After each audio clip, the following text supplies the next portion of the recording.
Sean todos bienvenidos una vez más, gracias. Vamos a leer y predicar Romanos 2, versículos 1 al 16. Romanos 2, versículos 1 al 16. Esta es una carta que tiene 16 capítulos y como yo les estaba diciendo, va a tratar sobre cómo un ser humano que es impío, pecador, puede ir al cielo. Cómo Dios le puede considerar como justo para entrar en el cielo. Pues en el cielo no hay injusticia. Pero además va a tratar, retomando esa verdad, de cómo el cristiano, ya siendo declarado justo aquí en la vida, puede vivir aquí. ¿Cómo puede vivir? Para que luego también en el cielo pueda entrar y tener las recompensas de vivir una vida en la justicia del Hijo de Dios. Y para disfrutar, digamos, de manera pública nuestra justificación, pues ahí Dios va a decir delante de todas las personas, este es un hijo justo, pues Cristo vivió en él y hizo todo para que él sea justo. Y ahí públicamente todo ojo verá la declaración pública, quiénes fueron justos en la vida. Bueno, entonces vamos a leer los versículos 1 al 16 del capítulo 2. Dice así: por lo cual eres inexcusable, oh hombre, quien quiera que seas tú que juzgas, pues en lo que juzgas a otros te condenas a ti mismo, porque tú que juzgas haces lo mismo. Mas sabemos que el juicio de Dios contra los que practican tales cosas es según verdad. Y piensas esto, oh hombre, tú que juzgas a los que tal hacen y haces lo mismo, que tú escaparás del juicio de Dios, o menosprecias las riquezas de su benignidad, paciencia y longanimidad, ignorando que su benignidad te guía al arrepentimiento, pero por tu dureza y por tu corazón no arrepentido, atesoras para ti mismo ira para el día de la ira y de la revelación del justo juicio de Dios, el cual pagará a cada uno conforme a sus obras. Vida eterna a los que perseverando en bien hacer buscan gloria y honra e inmortalidad, pero ira y enojo a los que son contenciosos y no obedecen a la verdad, sino que obedecen a la injusticia, tribulación y angustia sobre todo ser humano que hace lo malo, el judío primeramente y también el griego.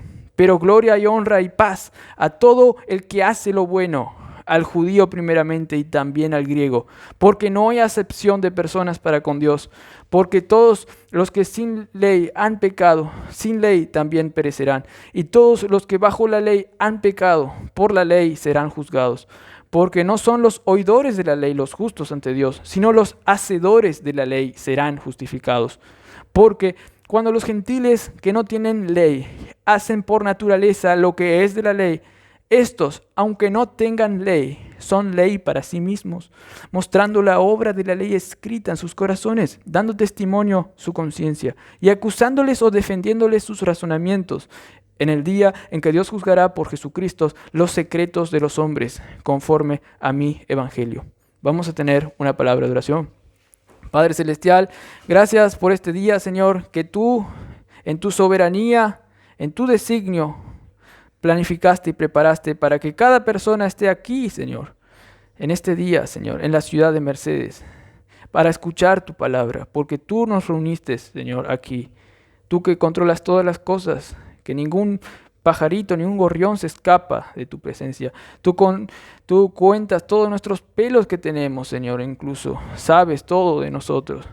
Y por eso hoy venimos, Señor, delante de ti, Señor, con corazones regocijados, porque ya los creyentes somos justos, Señor. Y te pido, Señor, si hay personas aquí o persona que todavía no es considerada justo por ti, Señor, que hoy pueda ser el día que pueda aceptar el Evangelio y que no rechace más tu gracia, Señor, que todavía retienes la ira condenatoria, que hoy pueda ser el día de salvación, Señor. Gracias por todo. En nombre de Cristo Jesús. Amén.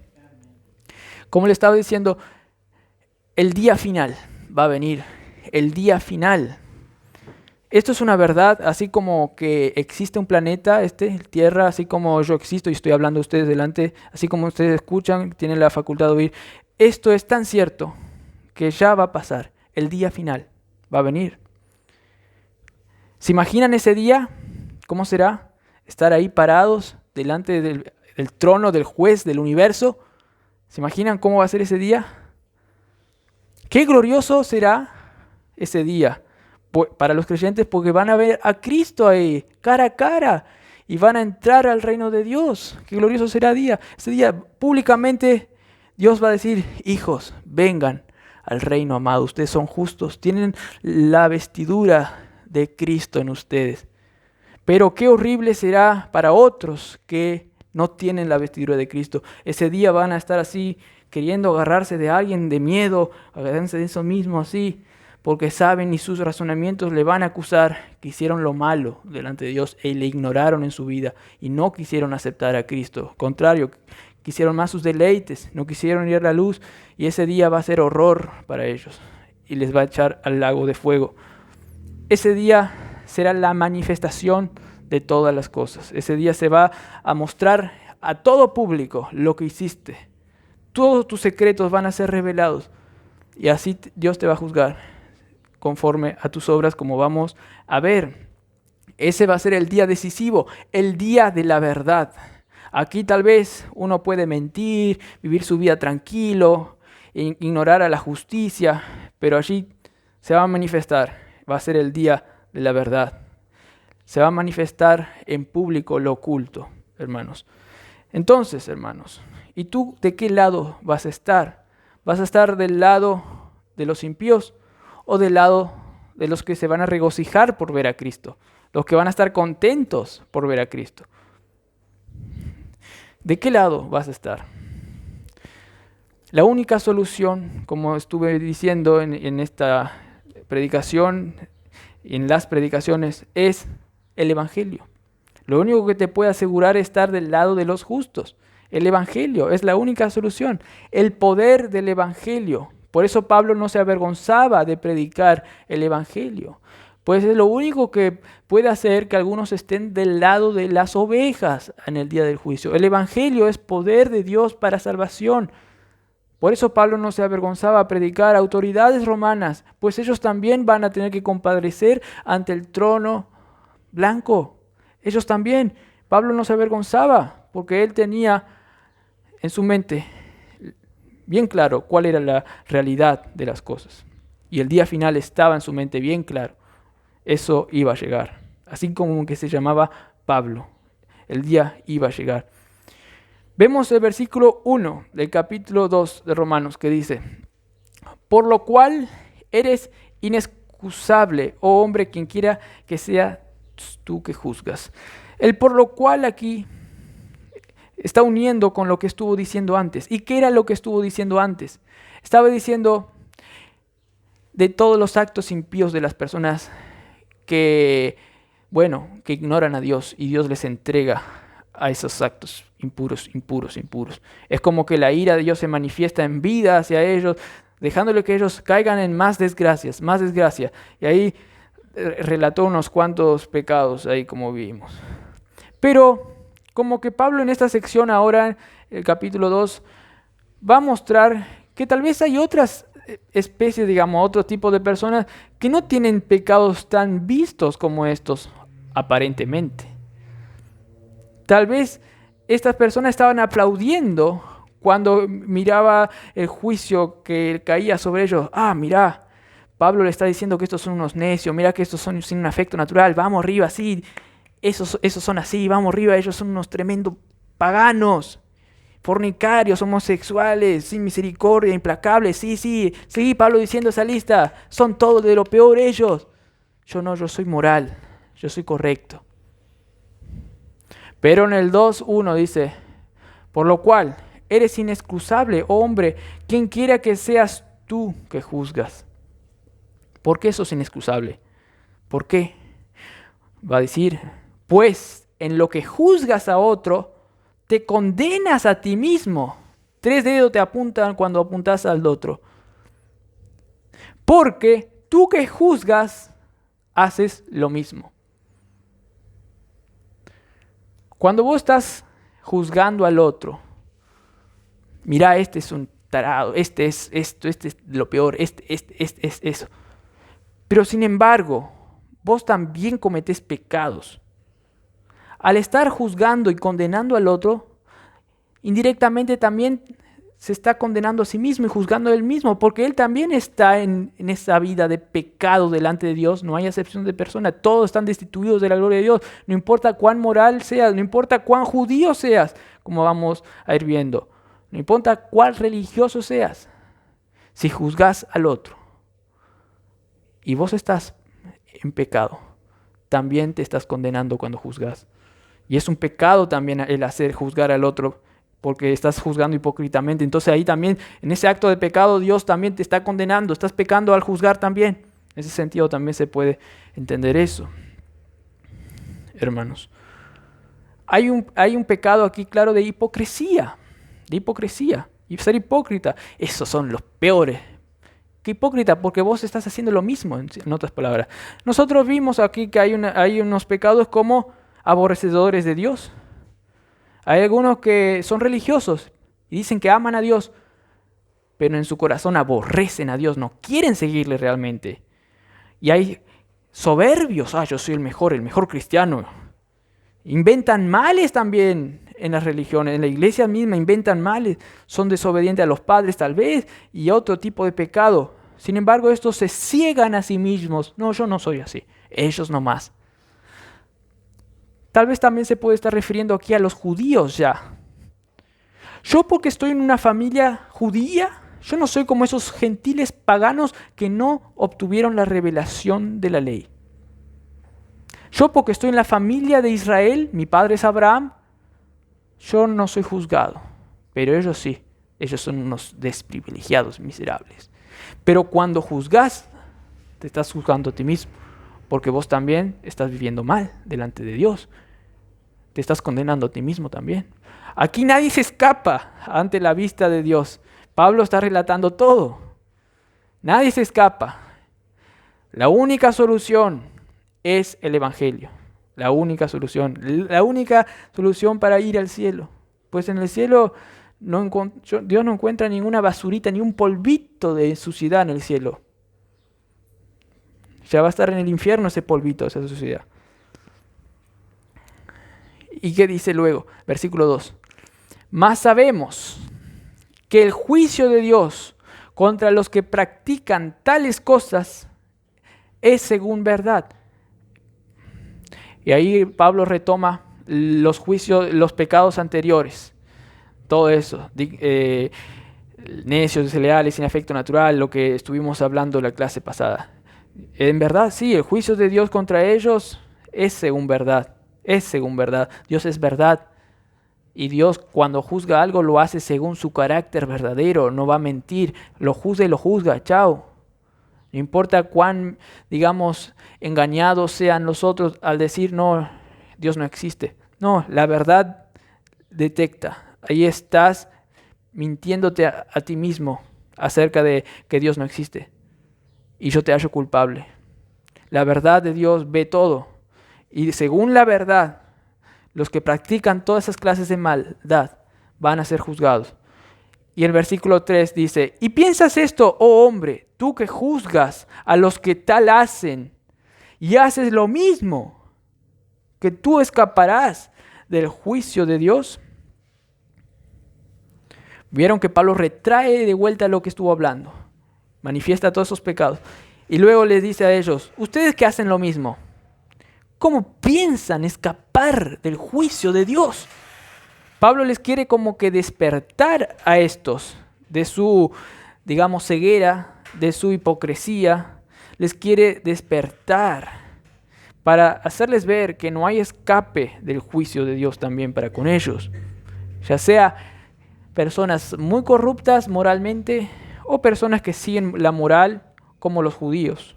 O tal vez también algunos griegos que no eran tan perversos, sino que eran filósofos más que seguían la ley de la bondad, la ley escrita en el corazón, como luego vamos a ir viendo. Pero muchos autores creen que aquí en la mente de Pablo ya estaba preparando el terreno para acusar a los judíos, que ellos son los hipócritas más hipócritas, que recibieron el mayor privilegio, la ley, el Antiguo Testamento. Ellos no van a escapar porque están haciendo lo mismo que los demás en la vista de Dios, hermanos. Versículo 4 que dice: ¿O menospreciáis las riquezas de su benignidad, paciencia y longanimidad, ignorando que su benignidad te guía al arrepentimiento? Aquí Pablo añade otra prueba de la culpabilidad de estas personas. Otra prueba de la culpabilidad. Menosprecio a Dios. Menosprecio es como mirar así de abajo para arriba, así como que si ellos están debajo de la nariz de ellos, con menosprecio estas. Pero a Dios, como que si Dios está allá y ellos, ay, qué Dios, salí de acá, Dios. En su corazón hacían eso a Dios mismo. Todos los judíos también hipócritamente estaban menospreciando a Dios, siendo aborrecedores de Dios también. Tal vez ellos se creían mejor que los marginados, corruptos de la sociedad. Ups, pero es un fatal error eso. Porque ellos inclusive estaban siendo peor.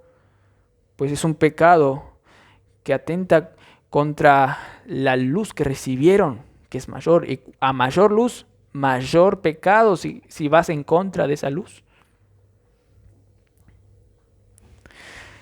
Y ellos menospreciaban las riquezas, versículo 4, de su benignidad, de su bondad, de su paciencia, que retenía la ira para que ya no les lleve ya al infierno, retenía.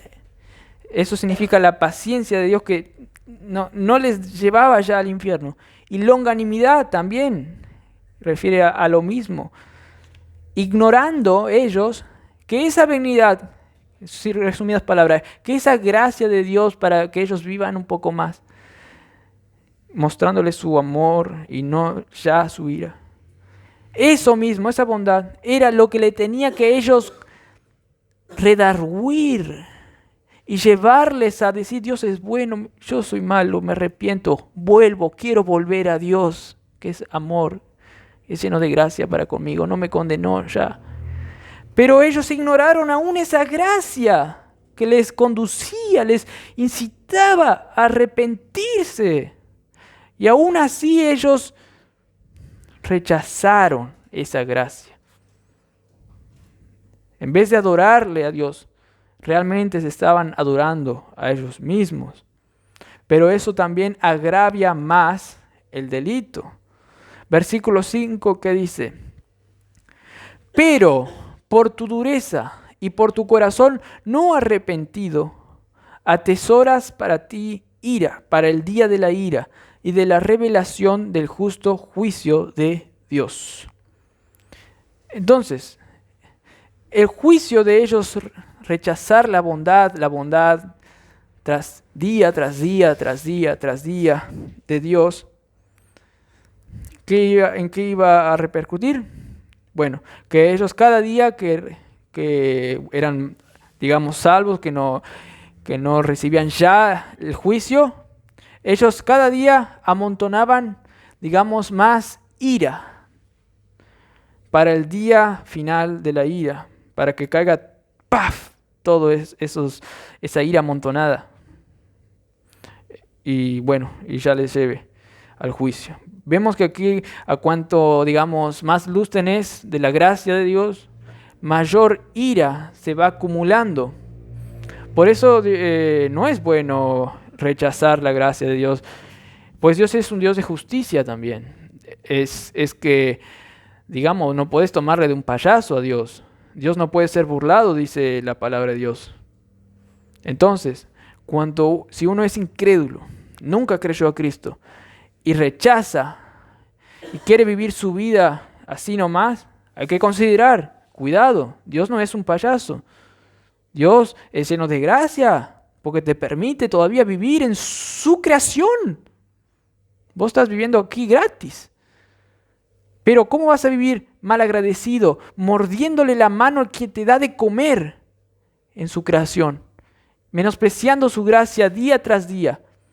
Dios no es un payaso. Dios le va, ¡paf!, le llevará al infierno de acuerdo a sus obras. Cuanto más le rechazó, cuanto más le agravió a Dios, más va a ser el furor de la ira que va a caer sobre él. Ellos atesoran ira. ¿Debido a qué? A su dureza, dice el versículo 5. Por tu dureza. ¿Dureza de qué? Del corazón. Ser duro, cerrado para las cosas de Dios. Dureza acá en griego es esclerosis, que es ser duro. Hay la enfermedad de esclerosia, no sé qué, de las venas, que se endurecen las venas. Es eso, ser una persona dura, cerrada, que no le entra la bondad de Dios, que ya no le interesa nada a Dios. Es una persona dura. Es como una piedra para las cosas espirituales de Dios. Ya se queda duro.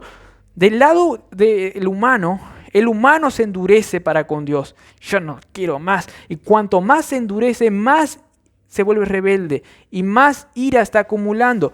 Pero del lado de Dios, como estuvimos viendo, Dios también es en cierto sentido que le entrega esa dureza porque se está revelando el juicio ya en vida. Entonces Dios como que le deja que sea más duro, más duro. A lo mismo que pasaba con los paganos. Ustedes vieron que porque ellos empezaron a retener la verdad con injusticia, Dios le entregó a esos pecados. Vemos que de parte de Dios, Dios les entrega. Pero de parte de ellos eran que querían salir de eso y ir al pecado. Vemos que hay como dos entes ahí que si no se entienden, entre los dos va a haber guerra. Vemos también que del lado de la dureza hay una dureza del humano, que él se endurece, pero del otro lado vamos a ver en Romanos 9, 16 al 17, que Dios también es el que les endurece. Romanos 9, 16 al 17. Dice así: así que no depende del que quiere ni del que corre, sino de Dios que tiene misericordia. Porque la Escritura dice a Faraón: para esto mismo te he levantado, para mostrar en ti mi poder, y para que mi nombre sea anunciado por toda la tierra. 18. De manera que de quien quiere tiene misericordia, y al que quiere endurecer, endurece. Faraón era una persona que estaba rechazando a Dios. Yo no le quiero dejar salir al pueblo hebreo de Egipto. Y se iba endureciendo más. Pero la Escritura también dice que, en Éxodo también, que Dios endurecía el corazón. Y aquí dice, al que quiere endurecer, endurece.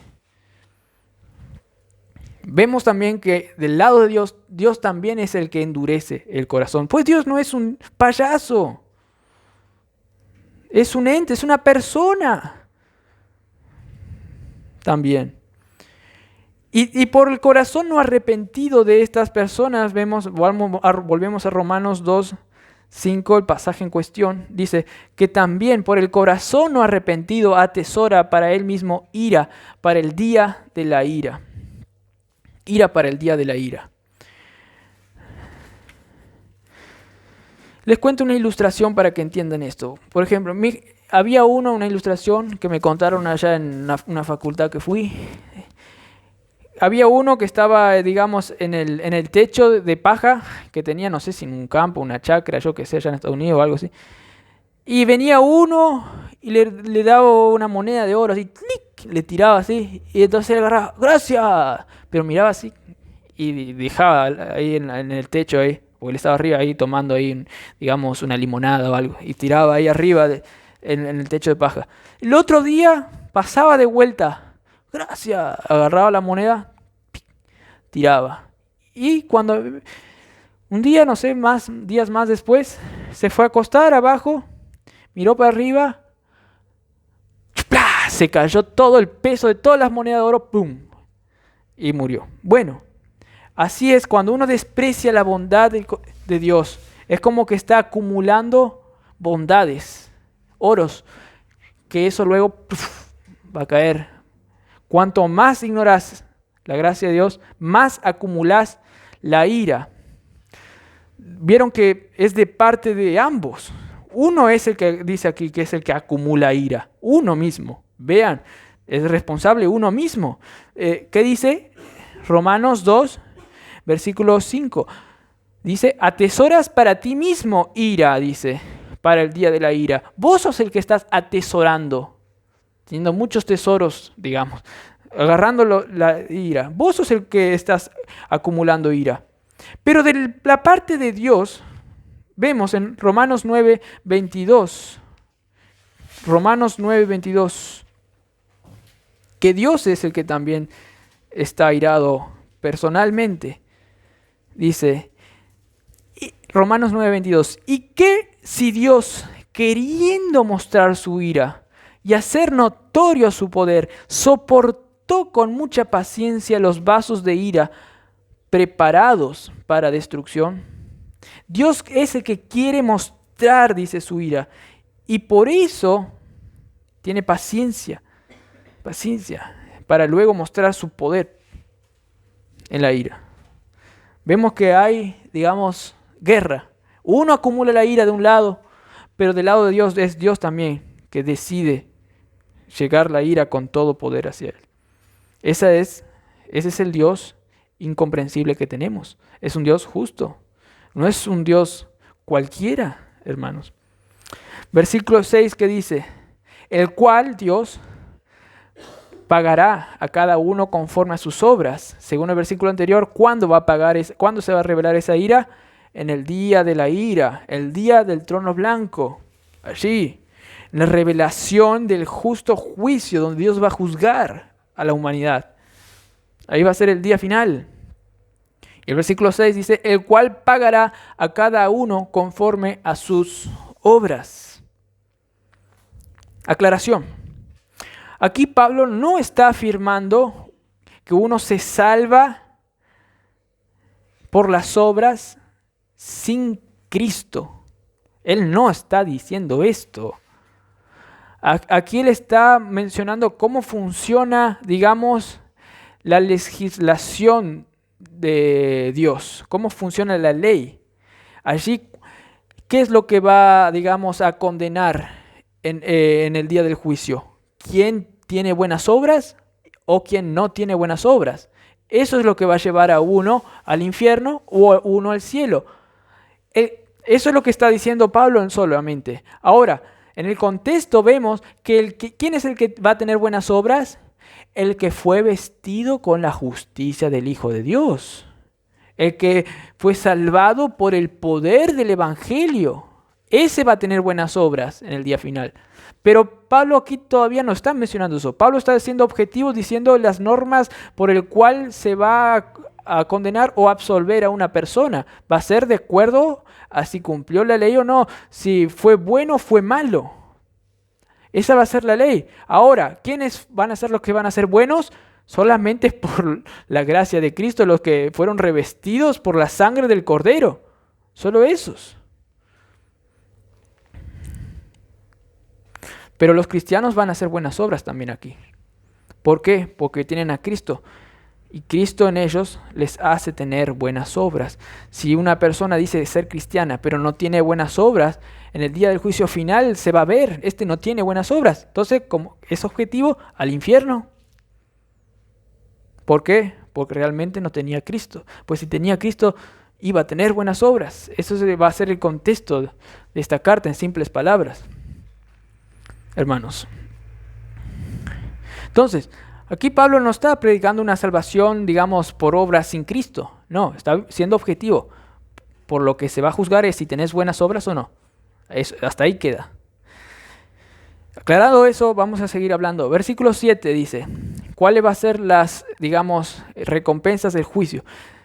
Vida eterna a los que perseverando en bien hacer buscan gloria y honra e inmortalidad. Van a tener la vida eterna en su cualidad de tener vida, la vida del Hijo de Dios en ellos. Y realmente allá en presencia van a tener, y para toda la vida, eternamente, luego de este siglo que pase. ¿Quiénes son los que van a tener vida eterna? Los que aquí perseveran en hacer el bien. Los que perseverando en hacer el bien, buscan ellos en su vida gloria. Es decir, buscan que ellos tengan una gloria. No buscan algo que no es digno de gloria. ¿Y qué es lo que no es digno de gloria para Dios, a la vista de Dios? Un pecador. Para Dios un pecador no tiene nada de gloria, pero uno que busca gloria es alguien que busca lo mejor. En ese sentido se refiere aquí la palabra gloria, que a veces es sinónimo de lo que está al costado. Dice, buscan gloria y honra. Quieren tener honra. Pues buscan lo mejor, lo bueno, y eso es lo que le va a llenar de méritos buenos, de ser honroso, tener gloria. Y ellos buscan también inmortalidad, tener una vida eterna, inmortal, pero para el bien, en el bien, no en la maldad. Una inmortalidad viva. Y ellos, porque perseveran en su vida haciendo el bien, queriendo hacer el bien, como consecuencia lo van a tener, gloria, honra e inmortalidad. Pero en contraparte, versículo 8 que dice, pero ira y enojo a los que son contenciosos y no obedecen a la verdad, sino que obedecen a la injusticia. Ira ya sabemos que es el disgusto de Dios hacia esas personas, un disgusto que se enoja. Pues luego dice ira y enojo. Enojo es como, digamos, una persona que ve algo horrible y de a poco crece como unos sentimientos en creciendo así, digamos, una inquietud en sí, y estalla de golpe. Eso es como un enojo, algo repentino que estalla, sus emociones se vuelven inquietos en contra de una persona. Eso sería el enojo. Ahora, Dios no tiene emociones, ¿no? Digamos como nosotros, pasiones. Él es santo. Pero para que nosotros entiendamos también, Pablo menciona esto. Y en algún sentido, el enojo de Dios se va a revelar en el acto de la ira cuando nos lleve al infierno, a los que no creyeron en el Hijo de Dios. Ahí se va a revelar, digamos, la irrupción de una persona que ya retuvo mucho la ira es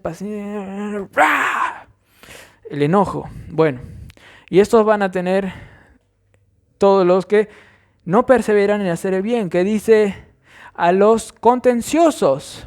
Versículo 8, ¿qué significa ser una persona contenciosa? Que es rebelde para con Dios, obstinada, se mantiene a hacer el mal, ¿qué me importa Dios? Es terco, voy a seguir haciendo lo mal, ¿qué me importa? Si me pasa o no me pasa.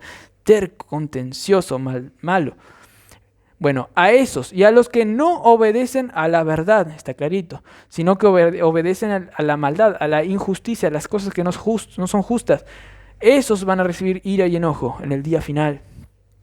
Y el 9 también añade, versículo 9, tribulación y angustia sobre todo ser humano que hace lo malo.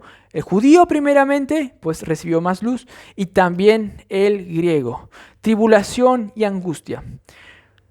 Si ven a una persona, no sé, en una iglesia aquí pentecostal, digamos que yo voy a predicar en una iglesia pentecostal ahí. El pastor queda a un lado y me invitan a mí y yo digo algo así. Yo quiero que todos ustedes vivan una vida tribulada, infeliz, hasta que se salven. O si no, que se vayan antes al infierno. Pero quiero que vivan una vida tribulada, infeliz, por no creer en Cristo. Me van a sacar de ahí. Me van a sacar, salí de acá, yo quiero el evangelio de prosperidad. Van a decir. Pero esto es lo que Dios dice. Tribulación sea para ellos y angustia sobre todo ser humano que hace lo malo. Y es preferible que una persona viva atribulada, angustiada, para que se dé cuenta que la solución es Cristo.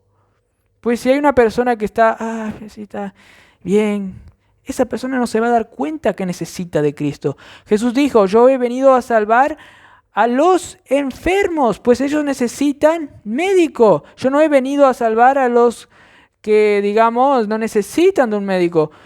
Por eso Jesús le decía a los fariseos, ustedes diciendo que ven, no van a ver. Los fariseos se creían que estaban sanos y ellos eran los que nunca iban a agarrar la salvación. Tribulación es como una aflicción externa y angustia es como algo más interno, una angustia, una inquietud en uno. Y eso va a ser, dice, sea sobre todo humano que hace lo malo. Y saben que esto ya se está aplicando ahora y se va a consumar en la vida venidera. Así como la vida eterna, nosotros ya tenemos la vida eterna, pero ya en el cielo vamos a tener todo su esplendor. Vamos a apreciar eso, hermanos. Ahora bien, ¿y qué va a pasar con los hijos de Dios? Versículo 10. Pero gloria y honra y paz, tranquilidad, a todo el que hace lo bueno, al judío primeramente y también al griego. Al judío porque primero fue que recibió la ley, Antiguo Testamento, y luego también al griego. ¿Vieron que ellos van a tener la gloria, la honra y la paz, tranquilidad?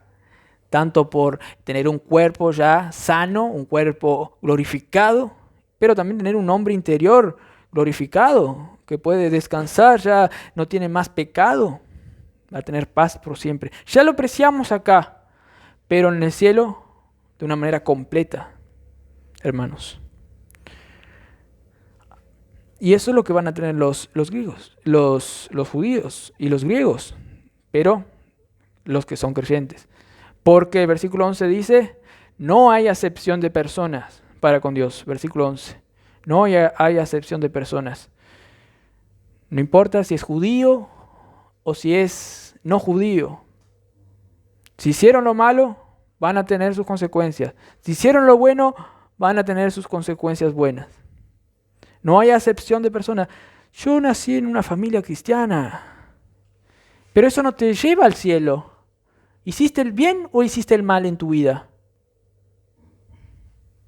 Yo nací en una familia cristiana, mi papá era un tremendo pastor, hizo muchas buenas obras, y luego mi abuelo me enseñó este libro Romanos, así, sé de memoria. ¿Pero hiciste el bien o hiciste el mal en tu vida? Yo soy viejito ya. ¿Sabe qué? Yo tengo una vida de ir a la iglesia por 40 años. 40 años. Ahí en el juicio final. ¿Hiciste el bien o hiciste el mal? No hay excusa, no hay acepción de personas. Así como la justicia acá es fría. Pasaste rojo, chao. Mataste a una persona, chao. No importa si eras niño o qué, mataste, chao. Dios también es justo. No hay acepción de personas. Chao. ¿Hiciste lo malo? Lo malo. Eso es lo que estaba mostrando aquí, la realidad de cómo se va a elaborar allí el juicio. Te está hablando por todos los ángulos, para que nadie se quiera aquí avivar para pensar que él está salvo de la ira, que él no necesita del evangelio. Aquí Pablo, usando toda su lógica, te argumenta por todos los ángulos para que no te engañes. Y ahí te insta, te despierta. Oh, tú que ignoras con preguntas retóricas, argumentos. Y lo va a seguir haciendo. ¿Cómo puedo ser justo? Eso es lo que tiene que llevarle a preguntarse a las personas cuando ven todo esto. ¿Cómo puedo entonces? Si no puedo, por mis propias fuerzas. Si es tan alta la medida de la justicia. Aquí, reitero, no hay acepción de personas, ya sean judíos o no judíos. El versículo 12 sigue aclarando más. ¿Por qué no hay acepción de personas para con Dios? Versículo 12. Porque todos los que sin ley han pecado, sin ley también perecerán. Aquí se está enfocando a los gentiles que no tuvieron la ley del Antiguo Testamento. Inclusive ellos que no tuvieron la ley del Antiguo Testamento, igualmente, sin esa ley igualmente al infierno, con todo lo que no tengan igual al infierno también. Eso es lo que está diciendo aquí. Los que sin ley nunca fue a la iglesia, lo aplicamos acá. Yo soy un indio que a mí nunca ningún evangélico misionero vino de Estados Unidos y me predicó a mí. Al infierno también. ¿Por qué? Por lo que vimos en el capítulo 1. Que ellos vieron a Dios por medio de las obras creadas. Ellos vieron a Dios. Igualmente ellos retuvieron esa verdad para buscar los placeres de ellos. La imagen es esta. No es que ellos están, digamos, encadenados así. Quiero salir de este pecado. No puedo. Quiero salir de acá, pero no puedo. No. Ellos están encadenados con el pecado, pero sentados, disfrutando de esas cadenas. Yo quiero esta cadena. Esos son todos. Y por eso son dignos del infierno. No importa si no tuvieron nunca la ley escrita del Antiguo Testamento. Sin ley van al infierno también. Eso es lo que está aclarando. Y va a seguir aclarando esa verdad, pero pasa ahora a los que sí recibieron la ley. Versículo 12, parte B.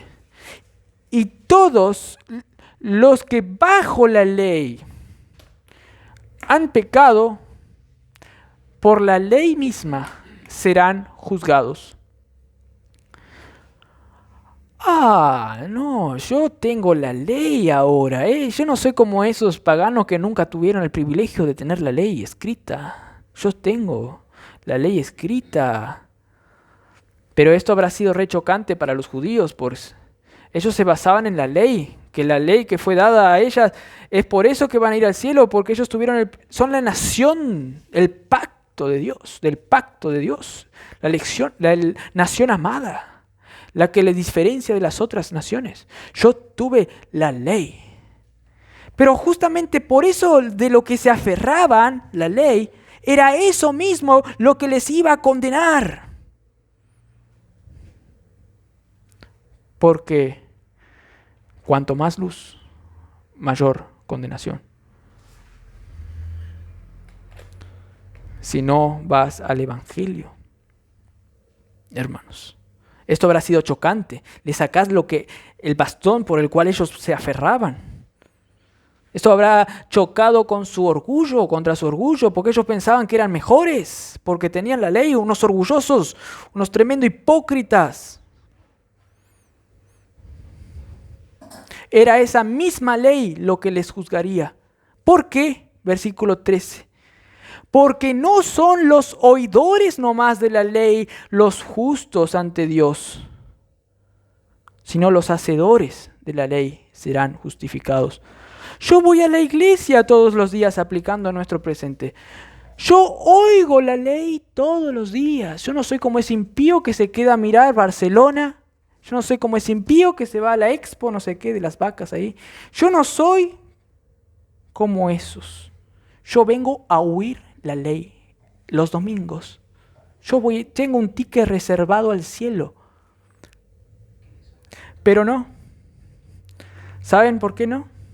Porque esa misma ley le está mostrando la gracia de Dios día tras día. Le está mostrando más lo que debe hacer, lo que le conviene en su vida para glorificar más a Dios y lo que no le conviene.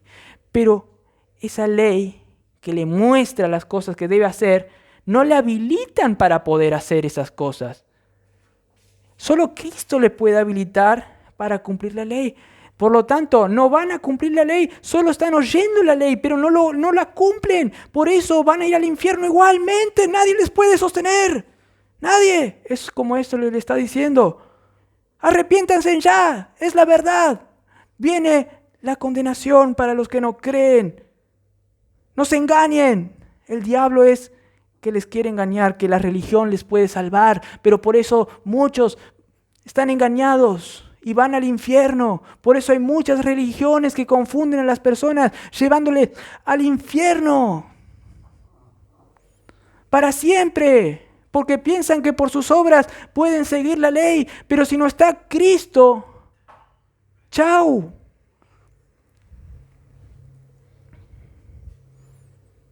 Esto es lo que Pablo les quería hacer ver. No son los oidores de la ley los que serán justificados, sino los que son los que las hacen. Hermanos. Y el versículo 14 dice, porque cuando los gentiles que no tienen ley, ahora va a explicar sobre los gentiles, ¿cómo es eso? Entonces ellos, si no tienen ley, ellos pueden salvarse. No, porque cuando los gentiles que no tienen la ley del Antiguo Testamento hacen por naturaleza lo que es de la ley, estos, aunque no tengan la ley, son ley para sí mismos, ellos. ¿Qué quiso decir Pablo con esto? Lo que quiso decir es que ellos, dice, hacen por naturaleza lo que es de la ley. ¿Por qué ellos naturalmente quieren hacer lo que la ley dice, aunque ellos no tengan la ley escrita? ¿Por qué ellos por naturaleza saben lo que les conviene? Saben cómo hacer lo bueno, aunque no tienen la ley escrita. ¿Por qué? Porque ellos tienen la ley escrita aquí en el corazón, en cierto sentido tienen en su motor, en su naturaleza, la ley escrita. Y comprueba que existe esa ley porque dice que estos hacen por naturaleza lo que es la ley. Ellos siguen la ley por naturaleza. ¿Qué quiso decir esto? Mira, si vos, digamos, aquí alguien viene y le piropea a Gladys, Ernesto se va a enojar. Le va a decir, ¿qué estás haciendo vos acá, Trin? Pero van a decir uno, pero Ernesto sabe lo que es bueno, lo que es malo, porque la Biblia dice que no podés meterte con la esposa de otro. La Biblia dice. Pero mira, si vas a una zona donde nadie escuchó la Biblia, por ejemplo, no sé, y vas así y le besás a la esposa de uno, ¿qué hiciste vos con esa? Esa es mi mujer, salí de acá, ¡pum! Porque sabe lo que conviene, lo que es bueno y lo que es malo. Por la naturaleza siguen muchos la ley. Por eso hay instituciones en muchos estados, hay justicia, saben lo que conviene y lo que no conviene. Tienen la noción de hacer el bien y qué es lo malo y qué es lo bueno. Por eso a un ladrón dicen, ¿por qué me estás robando? Eso es injusto, eso es una mala obra robar. No me saques lo mío, es lo mío, me pertenece. Eso es demostración que ellos hacen, actúan según una ley que está en ellos. La ley, aunque no tuvieron una ley escrita. Pero claro, los que tuvieron una ley escrita tienen mayor privilegio. Saben claritamente lo que conviene, pues Dios se lo reveló. Pero no tienen excusas, por lo tanto, los gentiles que nunca tuvieron la ley, los gentiles que nunca tuvieron una ley como los judíos, aunque no tengan ley, dice, son ley ellos para sí mismos. Ellos saben, ellos son la ley en sí mismos. Sócrates, un filósofo, tenía también algo de esto en su filosofía. Dice que cuidar el alma, decía Sócrates, o conocer lo que es bueno, dice, es lo que te va a hacer, digamos, crecer en una virtud buena. Cuanto más conoces lo bueno, cuanto más conoces lo que conviene, vos vas a crecer, vas a ser lleno de virtud en la vida. Vas a hacer algo bueno y vas a actuar así. Vemos que Sócrates tenía conocimiento de que cuando él crecía en hacer el bien, iba a ser lleno de virtud, podríamos decir lleno de gloria, de honra. Pero Sócrates, le pregunto, ¿logró llegar a un estado de no pecar más por seguir desarrollando esa ley natural, seguir ejerciendo músculo en esa ley natural? No, no puede, es incapaz. Pues esa misma ley que tenía él, Sócrates, también él desobedeció. Esa ley que era de Dios, que Dios le dio en su naturaleza, le hizo tener una ley escrita en su corazón y desobedeció también. Y en el versículo 15 que dice, mostrando entonces la obra de la ley escrita en sus corazones. dice. Eso muestra que hay una obra de la ley que está escrita en el corazón de cada uno. Y añade otra cosa más, dando testimonio su conciencia, dándose testimonio a su conciencia. ¿Qué es la conciencia? Es algo que trabaja, digamos, a la par de la ley escrita. La conciencia es como una voz en tu mente, una voz racional que te dice qué es lo que estás haciendo, si estás haciendo bien o mal. Eso es la conciencia que Dios, digamos, creó en el área racional del humano. La conciencia. Uno dijo, bueno, según la terminología, conciencia significa un conocimiento, ciencia, pero compartido con alguien. Con alguien, la ciencia. La ciencia compartida con alguien. ¿Con quién otro? Con Dios. Los puritanos decían que la conciencia es como un conocimiento compartido con Dios, donde tenés una voz misma acá, que es Dios mismo, que comparte unos conocimientos con vos. Y es esa vocecita que te dice, Dios no comparte lo que hiciste acá. Hiciste mal, eso está mal. Es un conocimiento que se transmite a tu pensamiento, es cierto. Estoy mal.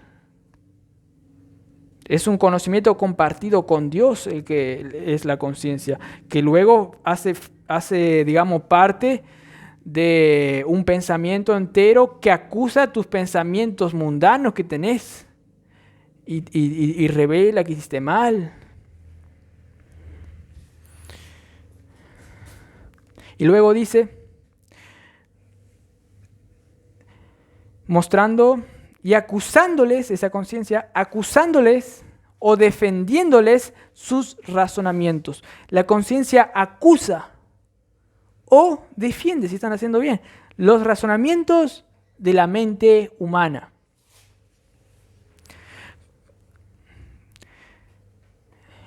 Calvino dijo, la buena conciencia es un bello, dice, teatro.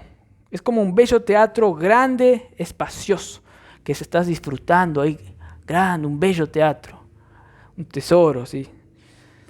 Pero la mala conciencia es como un terrible verdugo, esos que van a sacar la cabeza así en la Edad Media, un verdugo que atormenta a los perversos y más cruelmente que todas las furias imaginables. Las furias eran como unas diosas que con fuego, antorchas venían y bailaban y atormentaban así a personas en la mitología.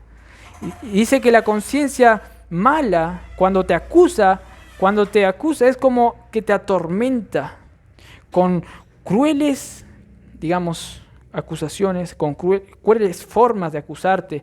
Y por eso hay muchos que casi se vuelven, digamos, así mal, hasta afecta a su cuerpo.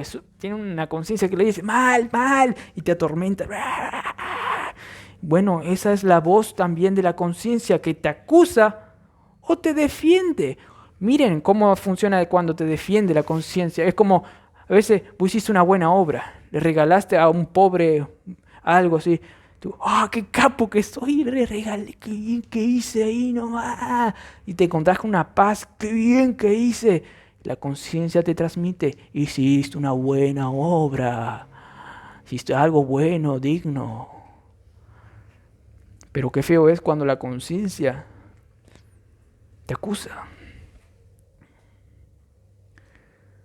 Sibes dice, un puritano dice, la conciencia registra, como que está ahí mirando todas las cosas que vos haces. No se olvida de nada. Registra todo. Y luego capaz que a la noche, si vos lo ignorás, te lo hace saber. La conciencia registra todo. Luego testifica, como en un juicio, registra. Hay una persona que registra todos los dichos de los... Y luego testifica. Miren, estos son los hechos. Este hizo mal acá, hiciste mal acá porque no sé qué.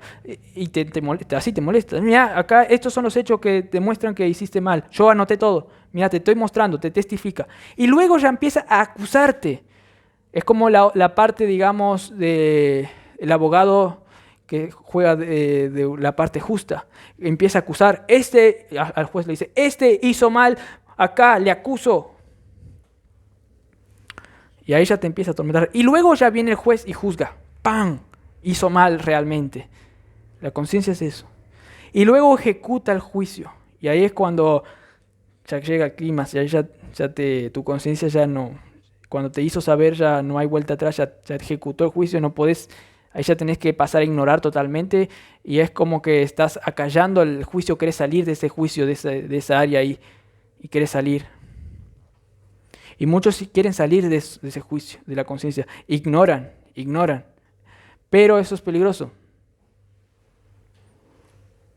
Porque ignorar eso es grave, porque es una parte del cerebro la conciencia. Funciona con tu cerebro. Es como que si vos callás la conciencia, te volvés un poquito menos cuerdo. Y eso te volvés más malo. Y un humano, cuando es malo, le afecta al cerebro también. Una persona mala no puede ser sociable con otra persona. Una persona mala va a estar volviéndose más malo, cuando deja la conciencia. Y después puede llegar a pecados horribles, tanto de volverse loco también. Hay muchos que acallan la conciencia, se empiezan a callar tanto la conciencia que ya van a la cárcel porque cometen cualquier delito. Y se vuelven locos muchas personas.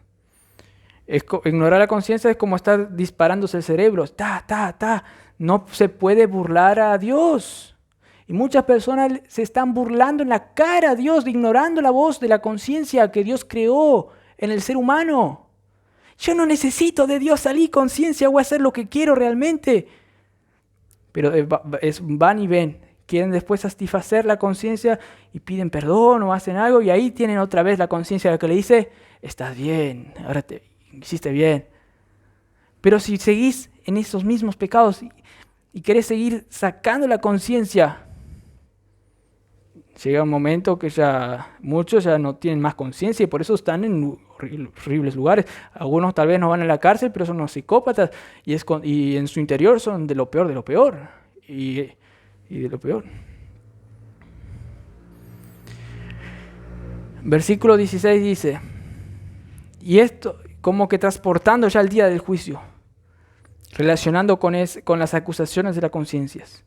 En el día, acusándoles o defendiéndoles sus razonamientos, en el día en que Dios juzgará por Jesucristo los secretos de los hombres, conforme a mi evangelio.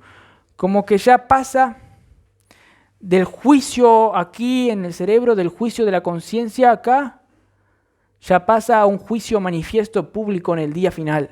Ya no es solo tu voz de la conciencia lo que vas a ver ahí realmente, sino va a ser el juicio verdadero ahí. Van a estar el que te acusa, Dios, el que registra todas las cosas, Dios, el que testifica, el que luego juzga y ejecuta el juicio. En el día de la ira. Ahí sí ya no vas a poder otra vez ignorar, así nomás. Aunque ahora ya estás recibiendo los juicios, ignorás, porque la conciencia juzga. Pero allí completamente, manifiestamente, de forma perfecta, se va a manifestar realmente todo lo que escondiste a los humanos, todo lo vergonzoso que no quisiste contar, todo lo malo que hiciste en tu vida, allí se va a revelar. Y lo hará por Cristo, porque Cristo se hizo como nosotros, fue un humano, pero es el mismo humano que ascendió y luego va a ser el juez que en su segunda venida va a juzgar, va a separar las ovejitas de los cabritos. Jesús va a ser y va a manifestar públicamente los secretos. Y lo hará según el Evangelio, pues el Evangelio es lo que te dice, cree en el Señor Jesucristo y serás salvo. Cree que yo hice una obra eficaz, pero si no crees, el juicio de Dios vendrá sobre ti Y conforme a ese evangelio es que se va a juzgar a la persona. Ahora, hermanos, el creyente también va a compadecer allá en el juicio, en el día final. Pero sus obras se van a ver que son buenas. Porque van a ver, Dios lo único que va a ver es las obras que vos hiciste, pero son las obras que Cristo estuvo haciendo por medio de vos, usando tu persona. Son las obras, como dice Efesios 2:9, las obras que Dios preparó inclusive de antemano, antes de la fundación del mundo, para que vos anduvieses en ellas. Son esas obras que Dios te hizo, te posibilitó para que vos andes en ellas. Efesios 2:9. De tal manera que el creyente no tiene de qué preocuparse si aceptó el evangelio poderoso. Por eso Pablo no se avergonzaba de predicar, porque es poder de Dios para salvar, para dar paz, asegurar la gloria, asegurar el honor. Y ya te lo entrega ese juicio final de allí, pero ya te lo dice ahora, ya estás justificado. En tu interior ya te lo dice, estás justificado, ya allá nomás va a ser la manifestación pública delante de todos, que vos realmente sos justo.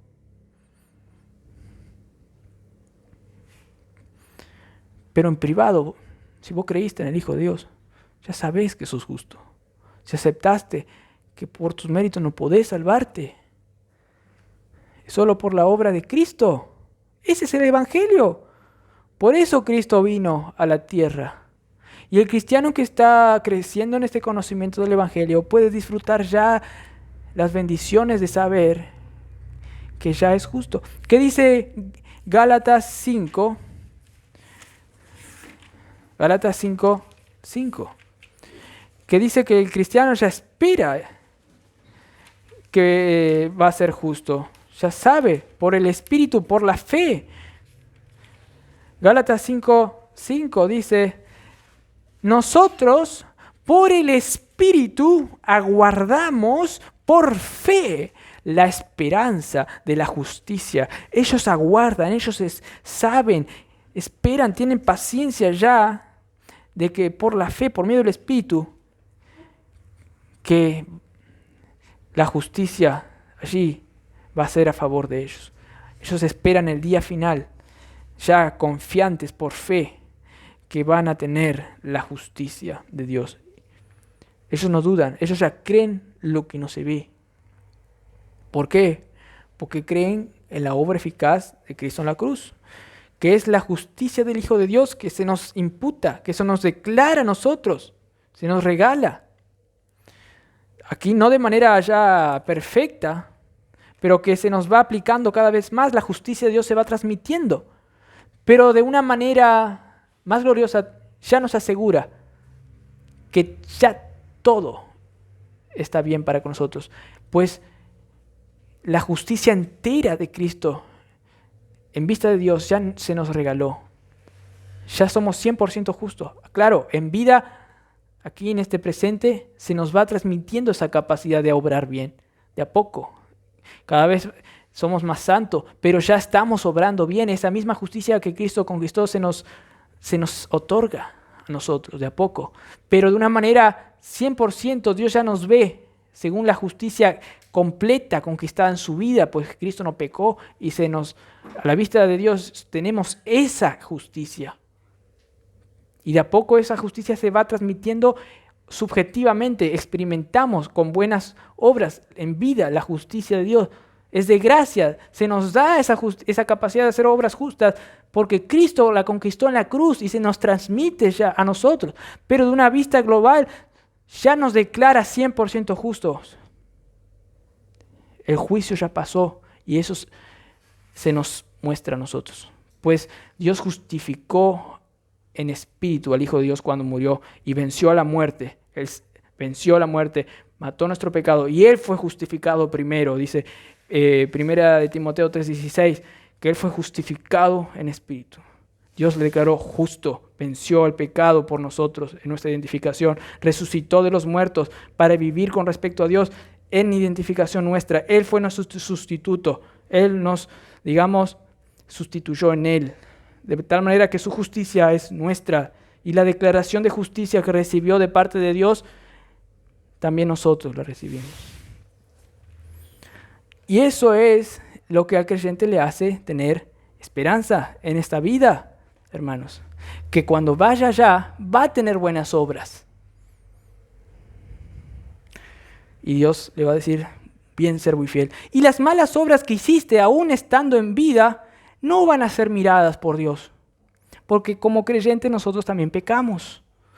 Pero esas obras no van a ser miradas, pues Dios ya lo exterminó a la vista de Dios en la cruz a esas malas obras. Nuestra carne fue crucificada, nuestro viejo de hombre fue sepultado una vez por todas. Y eso se va aplicando de a poco a nosotros, por eso todavía pecamos. Pero a la vista de Dios, Dios no va a mirar esas obras que todavía hacemos malas, sino va a mirar las buenas, las que Él preparó de antes de la fundación del mundo. Esas son las obras que Él va a decir, vayan al cielo, por eso. Y al incrédulo le digo, no rechaces su gracia, su bondad, ni la voz de la conciencia, no rechaces. Hermano, no rechaces, persona. Y lo único que te va a hacer capaz de no rechazar eso es creyendo en el Evangelio, en el poder de Dios que se te ofrece. Cree en el Señor Jesucristo y serás salvo hoy. Tener la seguridad de tu salvación hoy. No digas mañana, hoy. Cree, aferrate a Él y no a lo que vos sos. Yo soy bueno, yo capaz que pueda salvarme. No, olvídate de vos. Cree en Cristo y no digas, no, yo soy un perdido, yo no puedo, otro sí puede, yo no. Mira a Cristo, mira a Cristo. Eso le dijeron a Spurgeon cuando él estaba atormentado por su conciencia, que era un don nadie, que él no podía salvarse nunca. Un predicador que nadie conoce le dijo, mira a Cristo, no mires a ti, oh cuán miserable te veo. Le miraba a Spurgeon y le decía, cuán miserable te veo. Mira a Cristo, tú miserable, le decía, ahí en la cara. Mira a Cristo. No te mires a vos. Hermanos, escuchen al Evangelio. Y el Evangelio va a obrar milagros en ustedes. Por el poder del Espíritu, no por su poder. Y el cristiano también va a poder vencer al pecado cada vez más. Y va a poder escuchar cada vez más a esa voz de la conciencia que todavía sigue. Va a escuchar mejor y va a querer hacer buenas obras en su vida y no va a rechazar a su conciencia tanto. Y va a ir creciendo en aceptar la voz de la conciencia cada vez mejor. Pues eso lo va a seguir diciendo Pablo. También usa la voz de la conciencia para el cristiano. Y aquí también, acá es algo global, le aplica esta voz de la conciencia al cristiano también. Porque el cristiano va a ser el que va a escuchar las voces de la conciencia cada vez mejor y va a tener buenas obras también allá. Pues la conciencia es una parte de nuestro cerebro. ¿Y cómo podemos escuchar la voz de la conciencia y obedecerle aquí en nuestra vida? Por la fe también en Cristo. Gálatas 2:20 dice, ya no vivo yo, vive Cristo en mí. Lo que ahora vivo ahora en la carne, lo vivo. Eso también implica, escucho a la conciencia y lo obedezco y tengo paz. Y no me tortura. ¿Por qué lo vivo bien eso? Porque vivo en la fe del Hijo de Dios, no en mi capacidad, vivo en la fe del Hijo de Dios, el cual me amó y se entregó a sí mismo por mí. Eso es toda la solución, el Evangelio. Es algo simple, pero a veces nos complicamos. A veces queremos mirar los detalles de un arbolito, de un árbol. Este árbol. Pero olvidamos el bosque, el panorama que se ve ahí. Es un bosque.